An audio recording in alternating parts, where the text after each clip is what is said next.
Assalamualaikum warahmatullahi wabarakatuh. Selamat pagi dan Om Swastiastu. Bertemu dengan saya Ibu Worosa Yakti pada pembelajaran kimia kelas 11. Hari ini kita akan belajar tentang laju reaksi. Topik yang akan kita bicarakan kali ini adalah tentang faktor-faktor yang mempengaruhi laju reaksi. Sebelumnya, mari kita lihat tujuan pembelajaran. Tujuan pembelajaran kali ini adalah setelah melakukan kegiatan pembelajaran ini, diharapkan siswa dapat 1. Menjelaskan faktor-faktor yang mempengaruhi laju reaksi berdasarkan teori tumbukan, dan 2. Menjelaskan hubungan teori tumbukan dan hubungannya dengan faktor-faktor yang mempengaruhi laju reaksi.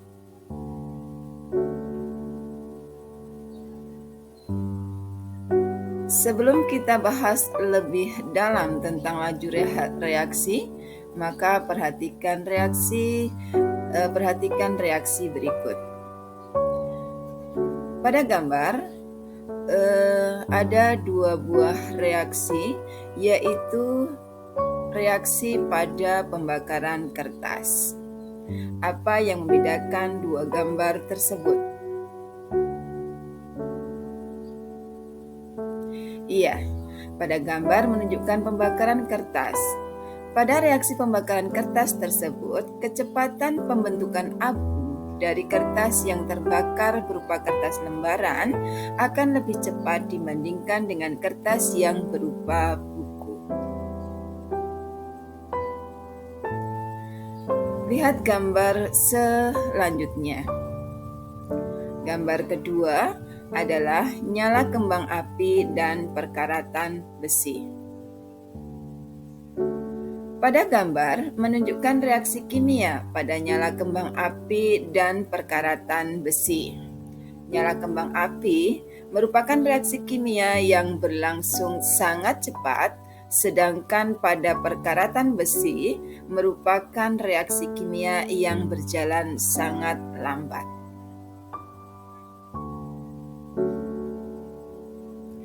Lalu apa itu laju reaksi?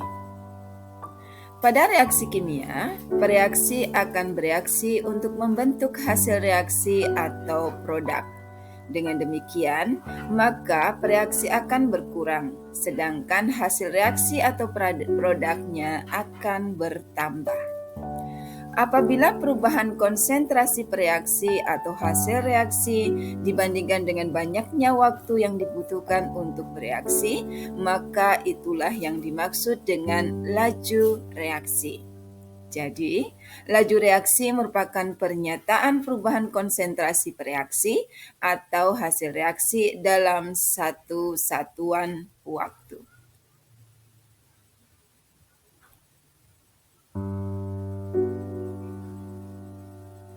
Apa saja faktor-faktor yang mempengaruhi laju reaksi? Faktor-faktor yang mempengaruhi laju reaksi antara lain, pertama adalah konsentrasi, yang kedua adalah luas permukaan, yang ketiga adalah suhu, dan keempat katalis. Mari kita bahas satu per satu. Faktor yang pertama yang mempengaruhi laju reaksi adalah konsentrasi. Konsentrasi merupakan banyaknya partikel zat pelarut pada larutan persatuan volume. Semakin tinggi konsentrasi, maka akan semakin banyak partikelnya dan semakin besar pula kemungkinan terjadinya tumbukan antar partikel, sehingga semakin tinggi pula laju reaksinya. Mari kita lihat ilustrasi gambar berikut. Gambar 3 adalah reaktan dengan konsentrasi yang berbeda. Gambar A menunjukkan konsentrasi yang lebih rendah dibandingkan gambar B. Pada gambar B menghasilkan tumbukan yang lebih banyak dibandingkan dengan gambar A.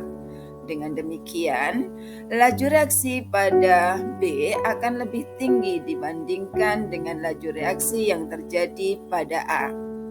Suatu larutan dengan konsentrasi tinggi tentu mengandung partikel-partikel yang lebih rapat dibandingkan dengan konsentrasi larutan yang lebih rendah. Semakin tinggi konsentrasi berarti semakin banyak partikel-partikel dalam setiap satuan volume ruangan. Dengan demikian, tumbukan antar partikel semakin sering terjadi. Semakin banyak tumbukan yang terjadi, berarti kemungkinan untuk menghasilkan tumbukan efektif akan semakin besar, sehingga reaksi berlangsung lebih cepat.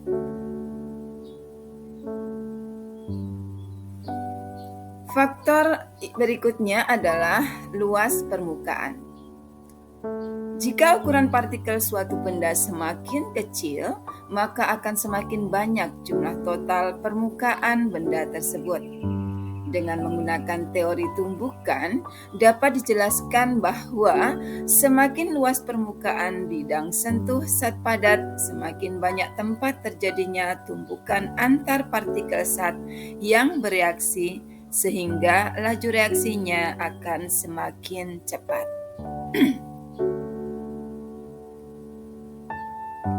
Perhatikan ilustrasi gambar berikut. Gambar 4 adalah menunjukkan perbandingan luas permukaan kubus yang diperkecil. Gambar yang pertama adalah kubus besar. Kemudian dari kubus yang besar dipotong menjadi 8 sehingga permukaan bidang sentuh untuk kubus yang lebih kecil akan mempunyai permukaan atau luas permukaan yang lebih besar. Faktor yang ketiga adalah suhu. Dengan menaikkan temperatur atau suhu, energi gerak atau energi kinetik partikel bertambah, sehingga tumbukan akan lebih sering terjadi dan kemungkinan terjadinya tumbukan efektif akan sering terjadi. Jika suhu diturunkan, maka gerakan partikel akan lebih lambat, sehingga energi kinetik dari partikel tersebut akan lebih kecil. Dengan menurunnya kemungkinan tumbukan efektif, tentu saja akan berakibat menurunnya pula laju reaksinya. Kita lihat ilustrasi gambar berikut. Gambar kelima adalah perbandingan gerak partikel pada suhu tinggi dan rendah. Temperatur atau suhu ternyata juga memperbesar energi potensial suatu zat. Zat-zat yang energi potensialnya kecil, jika bertumbukan akan sukar menghasilkan tumbukan yang efektif. Hal ini terjadi karena zat-zat tersebut tidak mampu melampaui energi aktivasi. Dengan menaikkan suhu, maka hal ini akan memperbesar energi potensial, sehingga ketika tumbukan akan menghasilkan reaksi.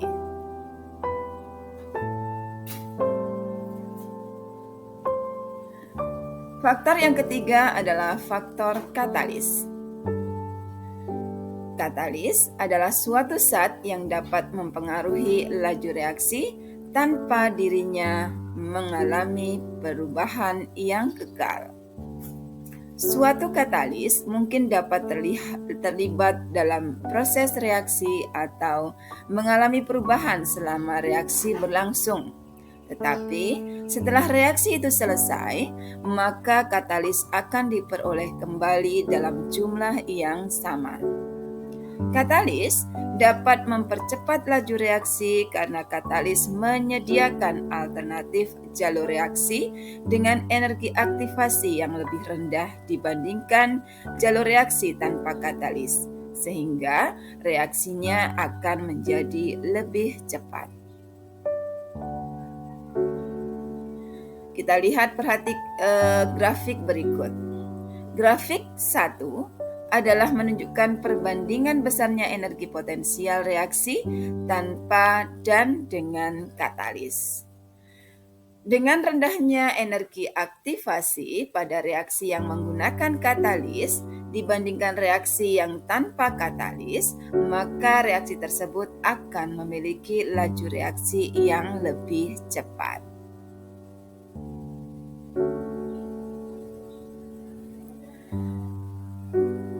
Ya, kita akan membahas tentang teori tumbukan.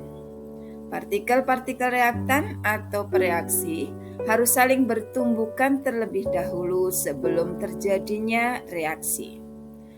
Tumbukan antar partikel reaktan yang berhasil menghasilkan reaksi disebut dengan tumbukan efektif. Sedangkan tumbukan yang tidak menghasilkan reaksi disebut tumbukan yang tidak efektif. Tidak semua tumbukan dapat menghasilkan tumbukan efektif. Energi minimum yang harus dimiliki oleh partikel reaktan untuk bertumbukan efektif disebut dengan energi aktivasi. Perhatikan grafik berikut.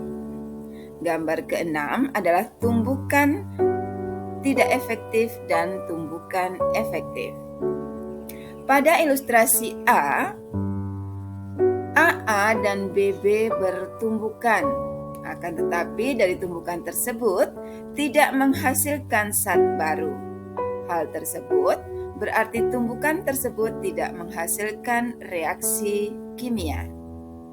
Sedangkan pada ilustrasi B, tumbukan antara AA dan BB dapat menghasilkan zat baru berupa 2 buah zat AB. Hal tersebut berarti pada ilustrasi B menyebabkan terjadinya reaksi. Tumbukan pada ilustrasi B inilah yang dikenal dengan tumbukan yang efektif. Demikianlah materi untuk kali ini. Terima kasih banyak atas perhatiannya. Bertemu kembali di lain kesempatan pada materi yang lainnya. Wassalamualaikum warahmatullahi wabarakatuh.